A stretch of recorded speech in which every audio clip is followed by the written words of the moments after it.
Welcome to the Seraphiend podcast. The Phiending for More episodes are some of my favorites because this is where we talk about the stuff we want to talk about.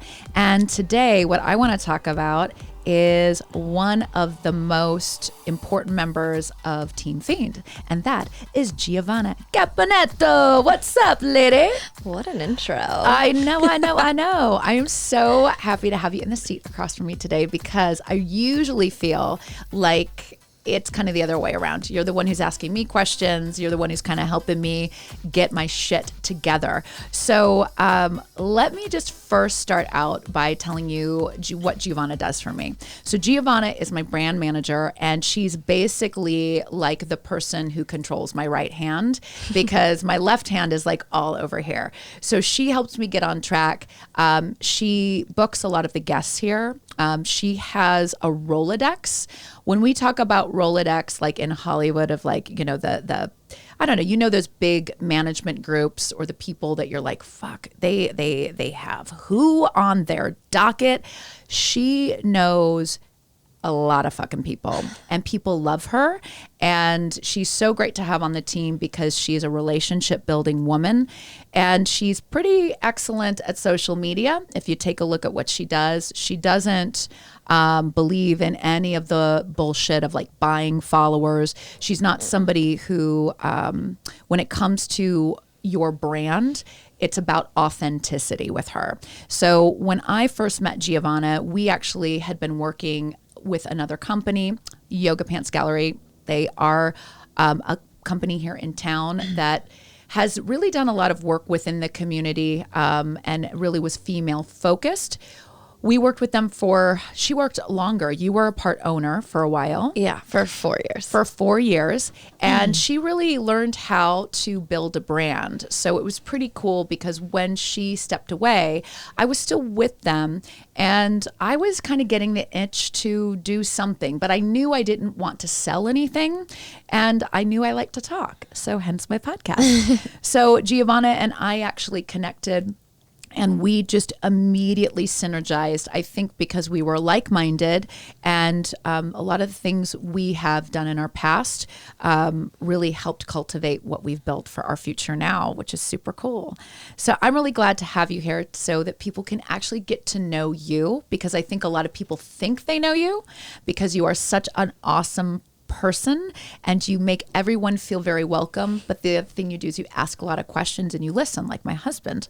So today you are in the hot seat. So I'm going to start out by first asking you about how you have actually positioned yourself in a way where you have this huge resource of people that you're friends with. How did you even start? Because I get really tired. Like I'll meet people and I'm like, okay, I'm done with the conversation. So talk to me about how you created this great Rolodex of friends. So first off, thank you so much for that intro. Like I really appreciate it. I'm super excited to be a part of the team, and I'm so glad we were able to cross our paths again in a different circumstance and a happier life for me. So back to your question.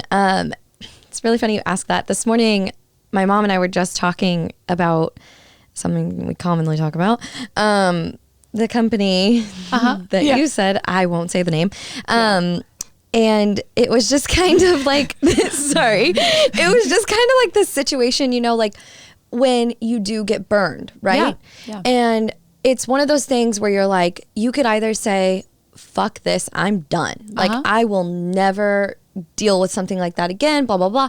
But like my mom said, and she has told me from the very beginning, I was like, Mom, is this like, do you think this is something I should do? Because when I was 23 years old is when I was presented with that ownership of that company. And at the time I was working full time at an agency here in Kansas City. And I was like, oh my God, I'm so overwhelmed. You know, like that's just so much to do. So I said no. First off, I didn't want to do that. And my mom was like, no, you know, I think you should. She's like, even if this isn't the journey that you go on the rest of your life, you never know who you may meet that could lead to your next step. And I was like, you're right. because I was also working on another project. I should have said that. I was also working on another side project because I don't know how to do one thing at a time. And I was working on an app, like an app development for what was supposed to be at the time another social media type situation.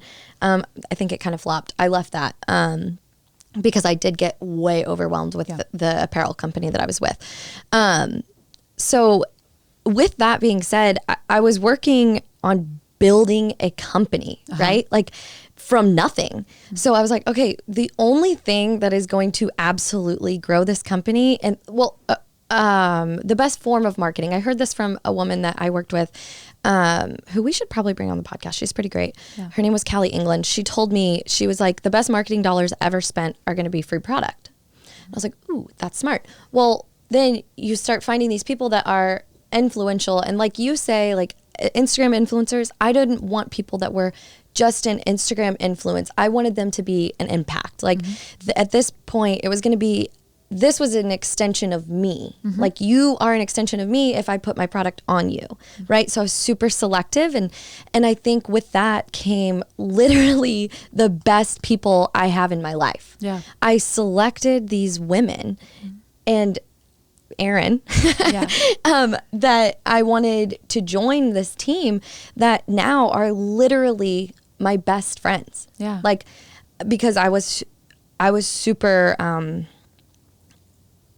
careful, right? Yeah. Like I said, they were an extension of me. So I phone screened them, hung out with them, tried to get to know them. Literally, I would say that's how I learned the power of relationships, because good people want to support good people, right? Yeah. So like, and it wasn't like, hey, do for me. Like, I love to help others too. So like, I was always trying to help these people, and like then in turn they were helping me organically. Like you told, I'm huge on authenticity. Yeah. Like you'll read someone immediately if 100%. You know what they're underlying. Yeah. And it happens, you find those people that like, they're like, oh, use and abuse, done.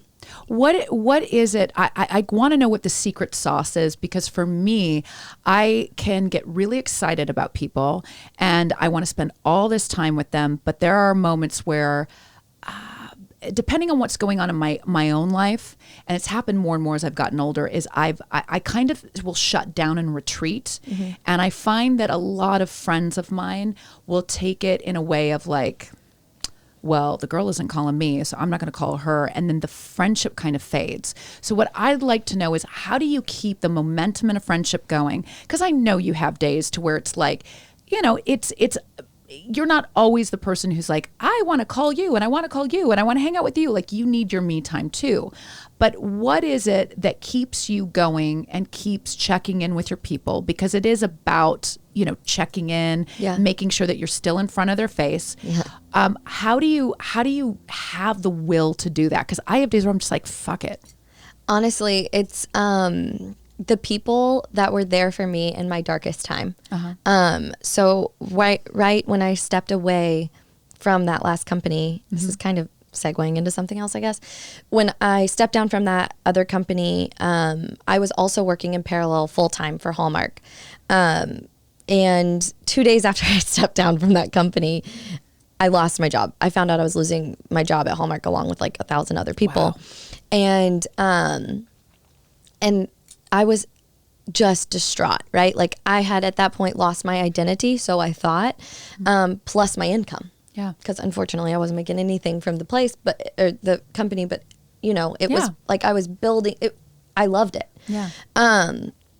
So lost that. And I just had this like group of people that just lifted me up, like they were like, no, I promise, like, you're amazing. Like, and when you're in a dark time, you're just kind of like, no, I'm fucking not. Like, stop. Yeah. At the time, my sister was getting engaged, bought this big ass house. I'm like, so when's my unemployment check coming? Like, where are my cats to cuddle? And then I had a group of probably 4 to 5 people that called me religiously every single day. And then I would have some people that would text me, and that just showed me how much I meant to them. And I already knew that they meant a lot to me, but it was like those people that are there for you and want to lift you during your darkest time. Yeah.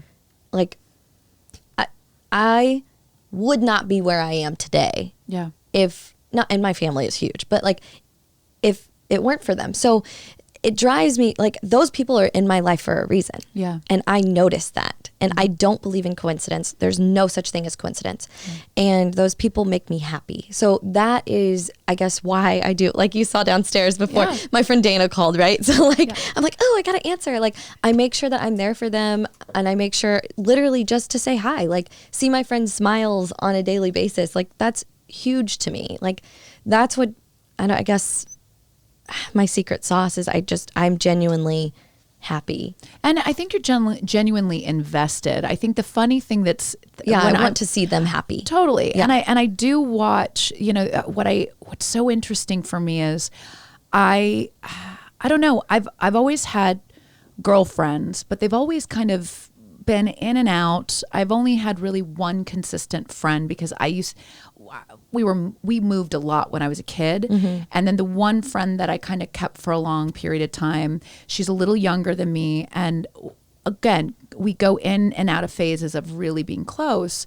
But I found myself, the one thing I know about my tendency is I love relationships. And I was always kind of making the men in my life their circles, my circles. So when we would break up, I had to start all over again. And what I really admire about you is that you have been in a long-term relationship, but you never compromise your friendships for if you're dating someone. I've never seen you in a place to where you've shut down friends. And unfortunately with me, I think I was always in this headspace of like, well, marriage is the end result for me somehow. So like with girlfriends, I would always be like, oh, they come and go. And then a lot of times with girls, that I was friends with, there would be a kind of competition. And then there would be a little bit of jealousy. They'd fade out. What's so amazing for me to watch with you is that the women in your life are, they're all so beautiful, all so unique, all so genuine.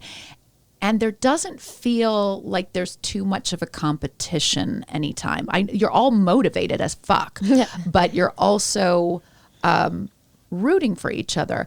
Where do you think that comes from? Was it something maybe your mom and your sister brought in? Did you ever experience competition before in your life with girls? Or did you pretty much filter out those people through, your life? Yeah.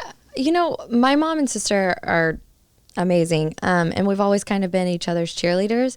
Actually, my dad's probably our biggest cheerleader. But as far as high school goes, I went to a really small high school. Like I'm talking tiny. So that's probably something a lot of people don't know about me. I graduated 42 people. That's insane because you have got like friends on every single coast and state. So it's like I also have a family that's like massive. Yeah. So remember, I'm Italian. I have 25 first cousins alone on my mom's side. God. Yeah. So, and a lot of us are the same age. So everyone's like, oh my God, another cousin. And I'm like, yeah, get used to it. But no, so in high school, I was really more friends with guys, mainly because my selection was low. But no, my sister had a huge group of girlfriends all the time, and they were so fucking catty. And I was like, oh my God. In high school, I was friends with, like I said, more guys, and I had a couple girlfriends, never any type of, what's the word I'm looking for? Anyway, we were supportive of each other, right? I played softball and basketball, and I got to our girls were just super nice. Well, and especially when you have like a mutual goal, which is like you're on a team. You're a team. And you can't get in the way. I mean, personal shit really can't get in the way, or else you're not going to fucking win. And then college, I kind of kept to myself. I know it seems like I'm a social butterfly, and I am now. But in high school and college, I was very, I would come home at 10 if I would go out. My dad would be like, would you go do something so we can have a night together? Like him and my mom, bless their hearts. Bianca, don't worry about her. She was out until she couldn't be. So I just stayed at home a lot. And then when I got out of college, I think is when I really started networking with these girls, and I don't want to say this because I don't want it to sound like I'm patting myself on the back, but you are what you would like. What is it? You are what you attract. Yeah. Yep. And I am highly motivated. So honestly, like I can't have a blank conversation with a girl. It's like, oh my God, this guy, like No, I can't no. do that. Like you can sprinkle in your relationship shit to me because we're all like, I will talk my relationship occasionally, you know, but like, I'm like, how am I going to grow? Yeah. And like, I need people around me that are like that. So, and I have had girls that I thought were for me. So right now I have probably the most solid women around me, and I hope I keep those women till I die. Yeah. But I have recently had to go through some hiccups of women that you think are on your side. You know what I mean? Trust me, I know. Until their time comes and they're like, Totally. So like, where you're like, yay, go team, and you're like, wait, what? Just wait a second. Why do I have 50 knives in my bag? Yeah. So I mean, like, you go through that. Yeah.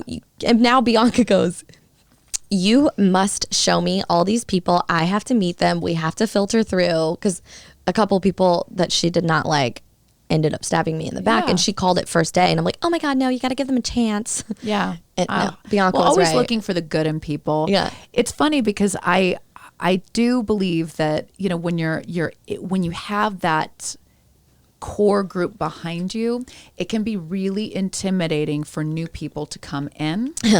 And I guess my question to you is that now, since you did have a serious relationship for a while, I did. And then, you know, you became really motivated and career minded. What do you think? I guess I want to go first to this question. When you were at your lowest point, when the chips were down with YPG, when you lost your job at Halls, a lot of people tend to go inward and start to feel sorry for themselves. And then COVID happened. Where in God's name, like how the hell did you pull yourself out of that? Because I'll be honest with you, I've had about 3 instances of my life, and what I did is I retreated. I went somewhere, either home, like with my family. I fell in love with another guy, or thought I did, and followed him and just tried to put a quick Band-Aid on it. You give me the impression, I mean, your family's always there for you. They're incredible. But you never really retreated home.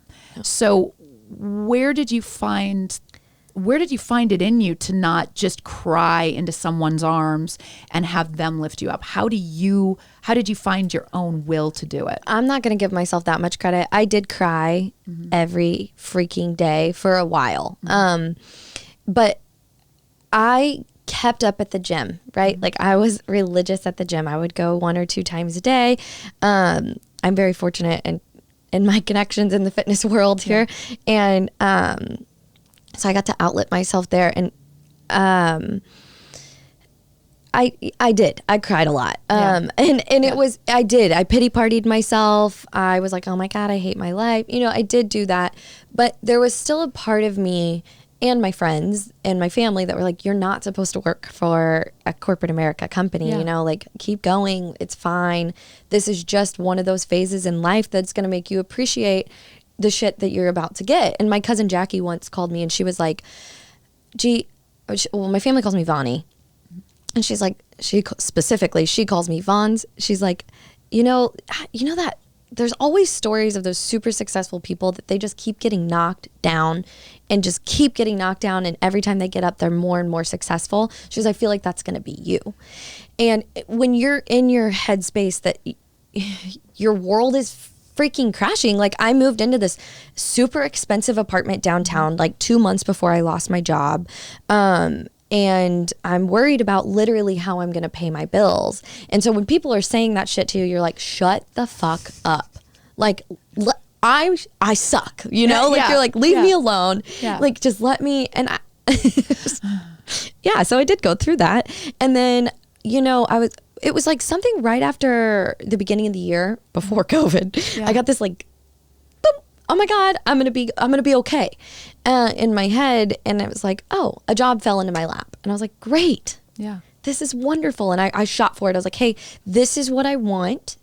And it was a commission-based company. So I was like, you got to bridge me until I make that commission, because Chloe would be proud of me. Look at that negotiation. I love it. Yes, Chloe would. Yes. I love it. I'm like, you have to bridge me, because I'm not going to make that and pay for my bills. Yeah. So they did. And I was like, oh yeah, let's fucking go. Yeah.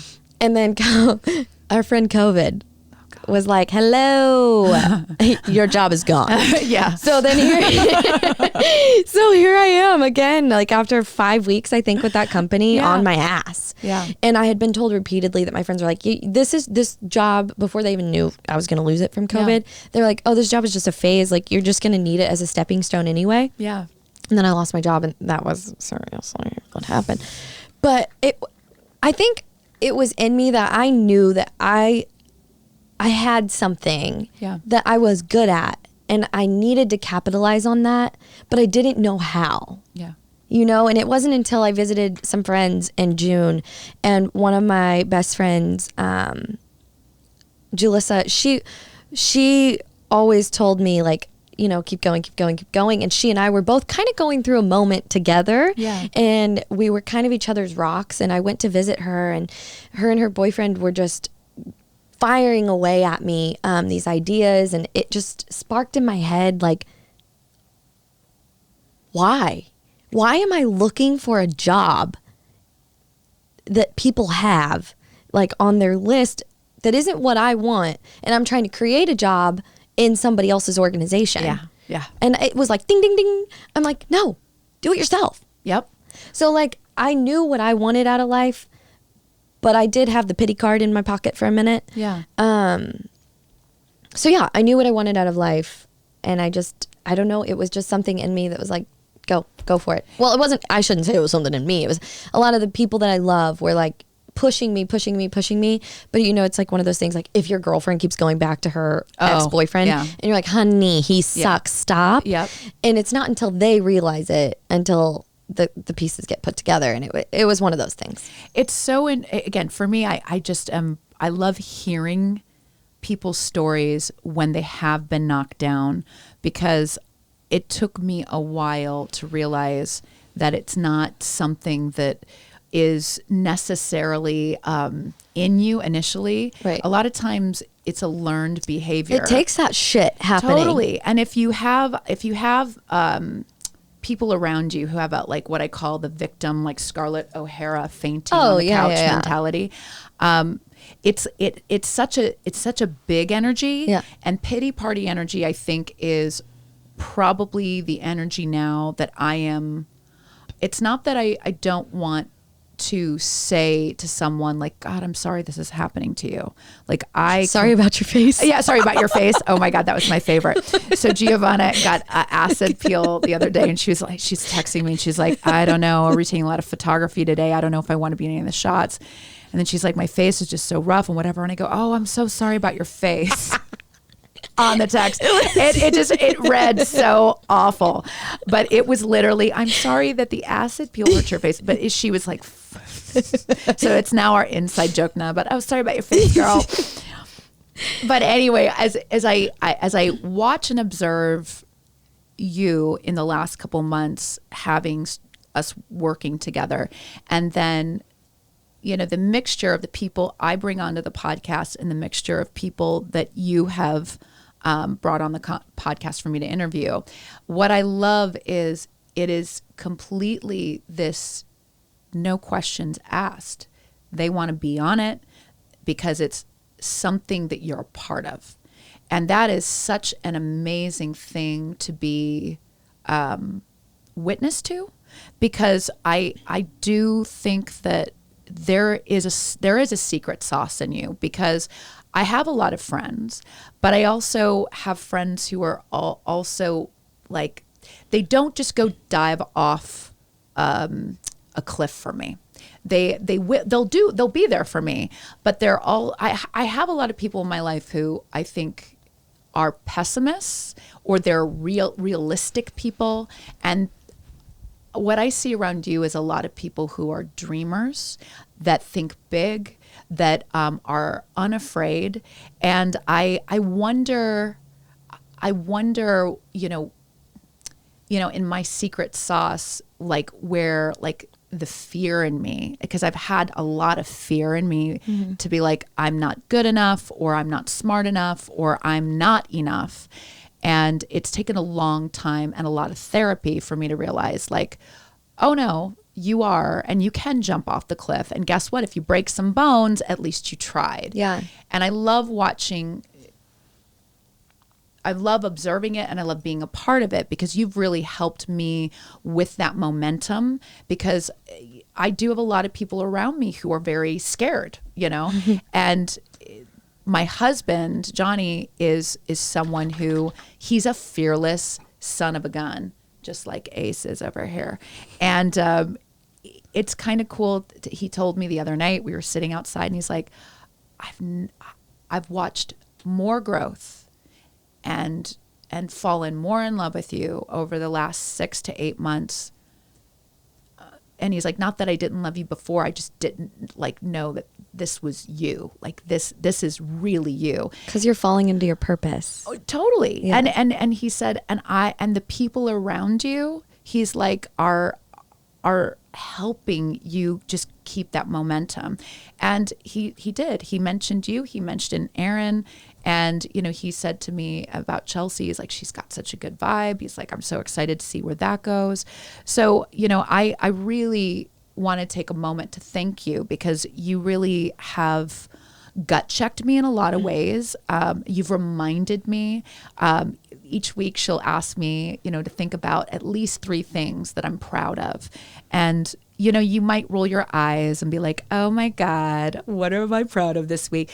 And it's pretty amazing when you are asked that, because I do have to think it through. And I really appreciate that about you.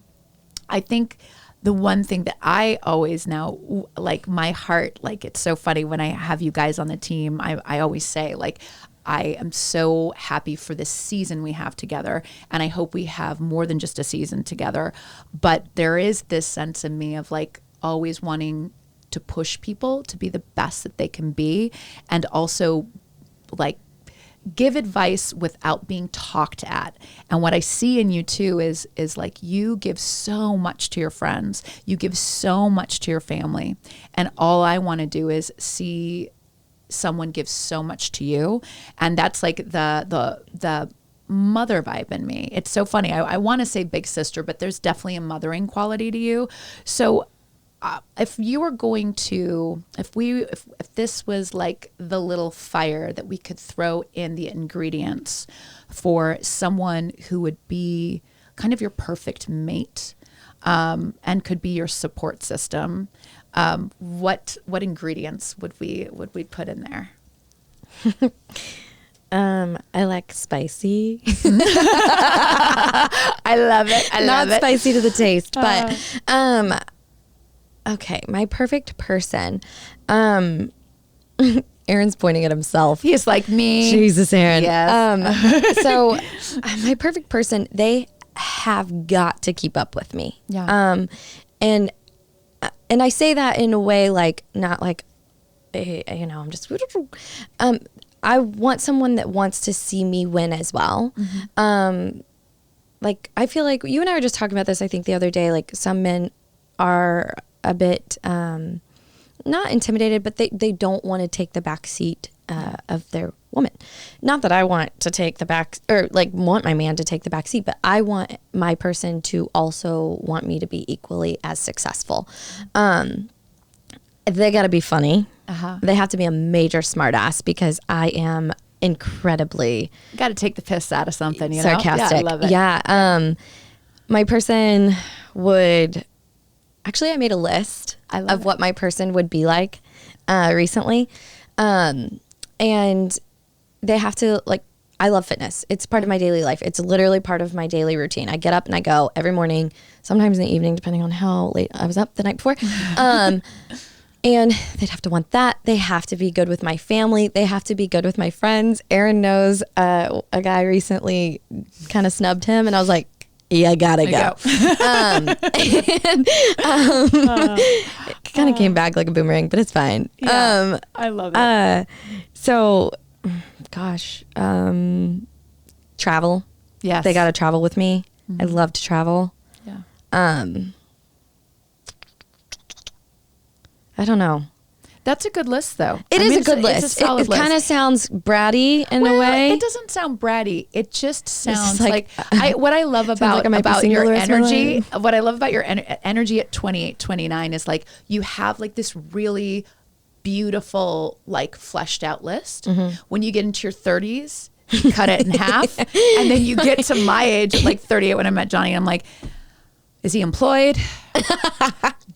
Is he not a drug addict? You know, no diseases. I'm good. And I mean, it's so what I love about love and the possibility of a relationship in your 20s and 30s is that you're not tired yet. And what I also really love about you is you have an energy that is contagious. And I realize that I had that energy, but I would push it down people's throats and it would be like, that's a lot. Like you bring energy, but you're like, what do I call it? Like you circulate the energy. So you're not pushing it down people's throats, but it's like when people move, they're moving, and the molecules in the air are moving. It's like they wake people up. And I've only had a few people like that in my life. And usually they're teachers. And which would not be me. You know, or motivators, like, you know, like a Tony Robbins, like he gets up on stage and he's like, oh, you know, and you're like, oh my God, I want to drink that Kool-Aid.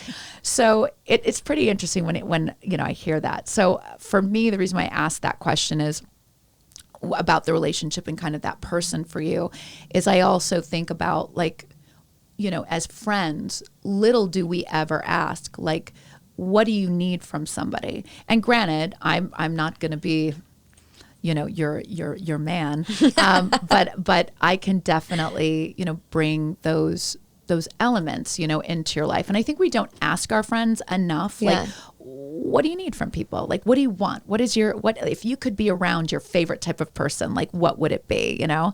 And when you get those answers, a lot of times you realize why you're friends. And sometimes we just put on the shelf the things that you think you're already getting. You're so good at asking questions, which is why you're really great at this podcast. But yeah, I mean, you have inspired me to dig deeper into my friends since I've met you, because there is a lot of surface level energy with friends. Yeah. Where you're like, oh my God, well, we have so much fun together. Let's go back to dinner, you know, but like, yeah. So you have made me want to dig deeper into my friends. And literally I have, like I just said, the best friends I could ever ask for in family right now. Yeah. Like those people that I need, what I need from them, they give me that energy. Yeah. They support me. They motivate me. They are kind to me, but they also put me in check. Yeah. Like Bianca's like, shut up. You know, like, so my sister's like my check person for sure. She totally is. I love her. We are, if you've ever met my sister, very different, but very similar. Yeah. But she definitely is my put me in check type of person. But yeah, like I'm very fortunate and I have those kind of things that I need from my partner in life and all of my friends. It's so funny because I was about to ask you your top 5 people and I know like that's a hard one for you. Yeah. Because you actually have like Chelsea, you know, Chelsea's got a tight group. She just exudes someone who's like her circle is small. With me, I have a lot of friends, but they're really, I can name off the top of my hand, like again, when I'm, you know, you're 43 and you're jaded as fuck, your circle gets smaller. But what I love is that you truly have like a good top 10, even 15. I mean, to a point to where like she'll get reached out to and like a friend of hers will be like, they just saw her maybe 3 weeks ago and they're out of state. And they're like, can you just fly in next weekend? We'll pay for the ticket because honestly, we need some G in our life. And it must feel really, really good. But does it ever get exhausting? Like, do you ever feel like, do you have that kind of relationship with your friends where you can say like, I'm so happy you asked, but I'm tapped out. Like I need some me time. Yeah. It does get exhausting, but I am, I guess, single. I'm not married. So well, like it fuels your tank a little bit. Right. Yeah. So like it's a good time filler. And it gets me out to do things. But I will say, like, if there's ever time that I need to just take a chill pill, like my friends, I'm having dinner with a friend tomorrow night that I'm super excited. We talk all the time, but I haven't gotten to like sit down and like chat with her in a while. Her name is Vanessa, and Vanessa, oh, bless her, I feel so bad. A couple weekends ago, we were supposed to go out to dinner, and we had just went dress shopping for my sister, and I was just like, honestly, like, I don't have the energy. Yeah. And it was like 6:00. And I went to bed at 6:59. That was my sister last night. Yeah, she was like, good night. And I woke up the next morning at 9 a.m. Yeah, totally. So like, I mean, there are some times where I'm like, I just can't. Yeah, and I love that that you don't push yourself, because I used to be that person who would just do it because I had to, and I'm like, I've pushed myself. Yeah. Yeah. And then you're just like, why the hell? Because you're there, but you're not there. Yeah. Like, yeah, exactly. Like if you're there, you want to be present. What did Dominic say yesterday in that podcast? It was so good. It was like, he said something about the best place to be is in the moment. Totally. And I was like, damn, you're right. Like, because if you aren't there, then it doesn't, why are you even physically there? Totally. So yeah. Oh, I love that, because it did really make me reflect back on like self-care and knowing like, even though like there are definitely days, especially in the last like month or two, because so much has altered in my life, to where I really want to show up for my family. I want to show up for my friends, but I have to be honest about what I'm going through. And like, it's probably on a weekly basis, I think I cry about 3 to 4 times. And I mean, and usually it's either I'm moved by something that happened on the podcast, or, with my father's illness, like I'll be talking about it, and the tears will come, and it'll come in front of a person that maybe I just met, or I'm going to have a podcast with. And I remember that I used to be so hard on myself and be like, you have to, have more composure. You don't need to just bleh all over everything. But then I realized I'm really in the present moment. I'm being really honest about who I am. Yeah. So it's like, at least I'm being authentic. And if the person is like revolted by my crying jags, well then, maybe they're not my person, because I am. Like, honestly, you are one of the most like genuinely honest and open people. And I love that. Thank you. Are yourself 100%. And Haley and I were just talking about that. She was like, literally, she's so freaking genuine. And I'm like, I know, like, you're so raw and honest, and I love that. And like you're saying, you're bringing shit out in me, I'm sorry, I'm bringing shit out in you. Yeah. It's the same thing. Like, like, I'm like, yeah, forget, I'm going to be myself. I am myself, but like, there are some certain you got things. to posture with some, and especially your line of work too. Yeah, there are certain things that like I try to like keep it together, but like, yeah. At this point, I'm like, I'm going to be 100% honest. If you're not going to like me, you're going to like me. 100%. And like, I really, really like that about you. Thank and you. I shouldn't say I love that it about took you. a long time, to be honest. It took a long time. And it feels good to be in it. Yeah. And also see it reflected in the people that I am friends with, that I work with, and just on the daily, because it does bring out their ability to be more themselves. If you're like, fuck it, here I am. You're right, because I think a lot of people walk with a wall up, right? Yep. And then it's not until they're around someone like you, and even Johnny. Like Johnny's just like, fuck it, I am who I am. Yeah. And I love that. And it's just like when you're constantly around that kind of energy, you're like, it does. You get a little more comfortable in who you are. Totally. And you can breathe easier. I think that's the thing and the other thing is your internal dialogue, that worrying, like, what are they thinking about me? Are they talking shit on me? Like, you've already been like, I don't fucking care what you think. And not in a rude way, like as in I dismiss you as a person. It's just, I don't really care. Like, if you don't like me, you don't like me. Yeah, it's okay. It's not gonna destroy me. Yeah. But yeah, it's pretty interesting. So I'm gonna, as I wrap this up, I do want to know your dinner question. Like I think did I ask you this already? I don't think I have. I think I might have asked I don't know if I asked Aaron it. I don't think I've asked a few people it, but I usually remember your dinner people. Yeah.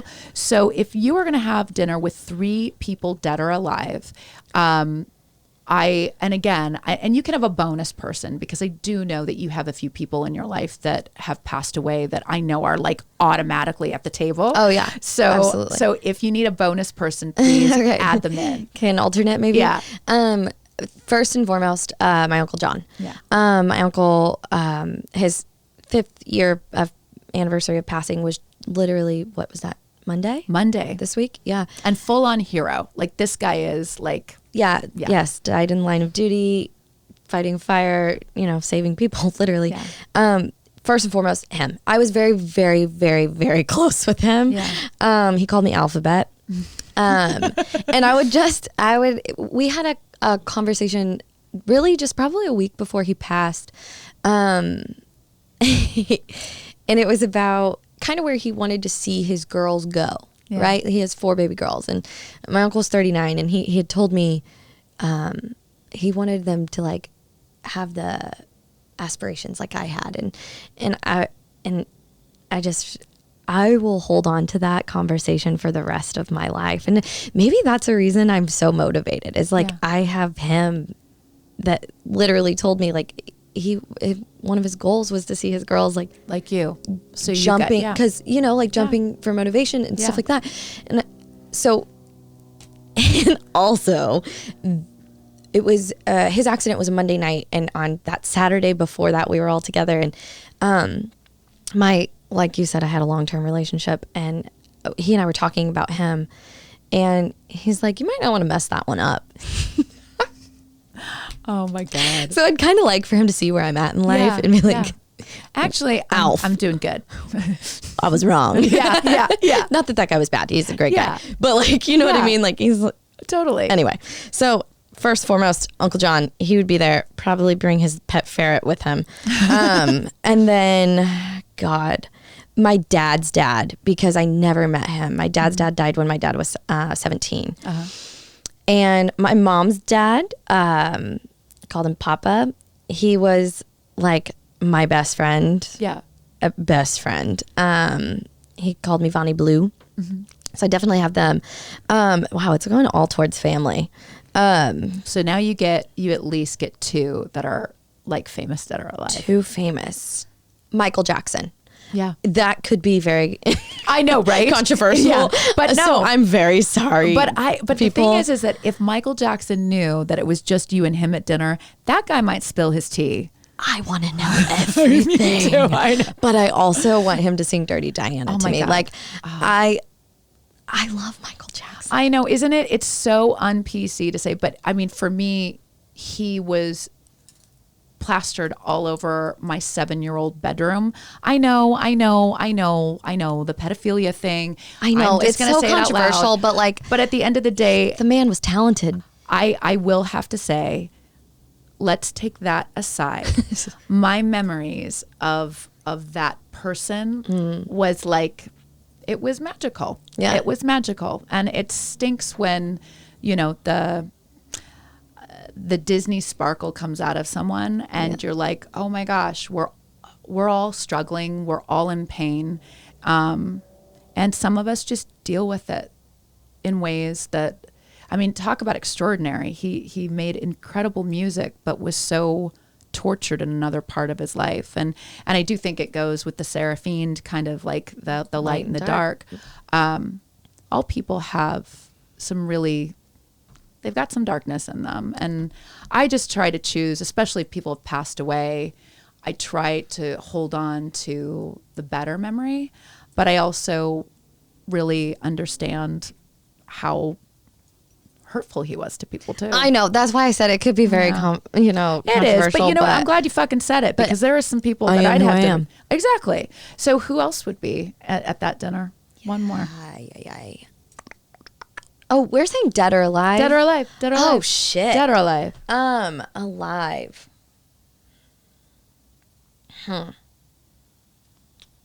Gosh, I don't know. That's a really, really hard one. I know. Post Malone, actually. That's not hard for me at all. I think you guys would have the best night together. I literally want to be his best friend. Like, Posty, if you hear this, I would even sacrifice my feet wearing Crocs for you. Like, which I hate. But like, I would love to. His Joe Rogan podcast, I was like, come to Kansas City. Come to the Seraphiend podcast. We will smoke up. We will have a good freaking vibe here. And Giovanna will freaking ask you some questions and I will sing to you. I promise you I will sing to you. I promise you. I think he's the coolest person. He is. And I love when he does that little like, he does this little like Mick Jagger strut on stage that I'm like, boy, you got a little He's the only artist I follow on Instagram. Oh, he's a badass. I love him. He's so cool. Yeah. Post, you're hearing it here. You are invited to come. Please, I love it. Join us for dinner tonight. I know. At 9:15. I know. We'll be there. We'll be at Eddie V's. So as we wrap this up, because we'll definitely have more podcasts together. Yeah. Give me just a few things you're looking forward to in the next couple months. You know, you and I have talked about this, and I know that you say like seasons, and you're always pushing me to be the best me, and if an opportunity presents itself to, take it. But I don't think I know, because I'm really big in speaking things into existence. Erin knows that. But I know that this podcast is going to go massive, and the good things that you do with it. So I really see that happening for Seraphiend. So I'm very excited to do that. I also am going to be launching, speaking into existence, haven't started writing the content yet, but I'm going to do it. I'm going to start doing courses. So that's another thing. And yeah. And it's cool because her courses are literally about how to build a brand and to put yourself out in the social media world, and how to develop, what I would say is your most authentic persona, but also some advice about how she networks too. Because I mean, there's a definite, not really a strategy, because you do it so organically, but for a lot of us, you literally need to tell people how to create a network and how to involve and incorporate each other without feeling like you're going to get screwed or someone's going to steal this from you or that. I think I got that from my dad. We always called him the mayor of everywhere, and everywhere we went, like, he knew someone. Yeah. And genuinely knew someone. It wasn't like he tried to nudge himself in something. Yeah. But yeah, oh shit, I lost my train of thought on that because we were just, damn. I know. I always do that too. Poo. We're talking about, I know, like the future, and then your. Oh, how to network. Yes, network. Networking is huge. In a sense of not just business, but like friends, you know what I mean? So you could help someone tremendously, and they could help you, but like, it's got to be a mutual, like, beneficial thing. And honestly, like, genuine, like, don't do the use and abuse shit. Like, I can't deal with that kind of people. But I met this guy in Chicago once, and I think I've told you about this. And he said like the most amazing thing to me. And it was just like, your net worth is going to be equivalent to your network.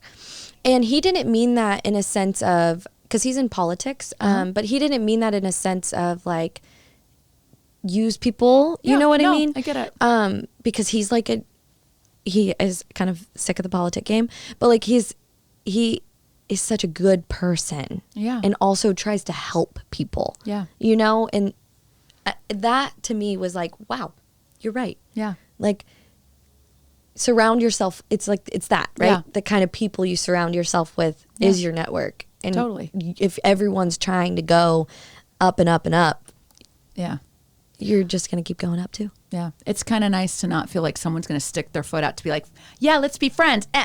You trip over and you're like, and then they're like, haha, bitch. I win. I can't do it. The Mean Girls thing is over. You can't sit with us. No. That is cancel culture for me. Goodbye with that. I can't do it. There's too many assholes out there. We've got one that's the king asshole running our country. Oops, sorry, said it. I'm sorry. But other than that, I'll switch to a more positive vibe. I love you. I love you. I absolutely love you being a part of my team. I'm so excited to do more of this with you. And I do think that we have a good synergy here. I do too. Can't wait to see what this does.